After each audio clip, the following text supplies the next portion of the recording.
എന്നൊക്കെ അറിഞ്ഞാ പിന്നെ നമ്മ വിടുവോ? എവിടെന്ന്? അപ്പൊ ഞാനിപ്പോ ഫ്ലെയിം ഓൺ ആക്കിയിട്ടില്ല കേട്ടോ. ഒരു 4 ടേബിൾ സ്പൂൺ വെളിച്ചെണ്ണ ഒഴിച്ചതിലേക്ക് 1 ടേബിൾ സ്പൂൺ മല്ലിപ്പൊടി, 1.5 table spoon chicken masala, 2 table spoon Kashmiri മുളക് പൊടി, 1 ടീസ്പൂൺ മഞ്ഞൾപ്പൊടി, 1/2 ടീസ്പൂൺ കുരുമുളക് പൊടി. ഇത്ര ഇട്ടിട്ടാണ് ലോ ഫ്ലെയിമിലിട്ട് നമ്മൾ ഈ പൊടികളുടെ പച്ചമണം മാറുന്നത് വരെ വറുത്തെടുക്കുന്നത്. എന്നിട്ട് കഴുകി വൃത്തിയാക്കി വെച്ചിരിക്കുന്ന ഒരു 1.5 കിലോ ചിക്കൻ ഉണ്ടാവും. അത് ഇതിലേക്ക് അങ്ങ് ഇട്ട് കൊടുത്ത് നല്ലപോലെ തന്നെ അങ്ങ് മിക്സ് ചെയ്ത് കൊടുക്കാം. ഇടയിൽ ഇതിലേക്ക് ആവശ്യമായിട്ടുള്ള ഉപ്പൊക്കെ ഇട്ട് കൊടുത്ത് വീണ്ടും നന്നായി തന്നെ മിക്സ് ചെയ്ത് വെള്ളം ഒന്നും ഒഴിക്കാതെയാണ് നമ്മളിത് അടച്ചു വെച്ച് വേവിച്ചെടുക്കാൻ പോകുന്നത്. ഇടയ്ക്കിടെ മൂടി തുറന്നൊന്ന് ഇളക്കി കൊടുക്കണേ. ഇത് കണ്ടോ, ചിക്കനിൽ നിന്ന് ഇറങ്ങിയ വെള്ളമാണ് കേട്ടോ. ഇത് മതി ചിക്കൻ ഈസി ആയിട്ട് വെന്ത് വരാൻ. എന്നിട്ട് വീണ്ടും ഒന്നങ്ങ് അടച്ചു വെക്കുക.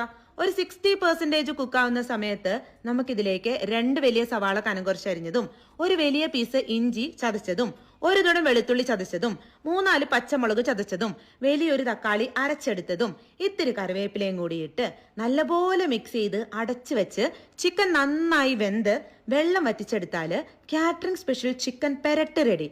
അപ്പോ ഉണ്ടാക്കണോ വേണ്ടയോ എന്നൊന്നും ചിന്തിക്കണ്ട, വേറെ റെഡിയാക്കി.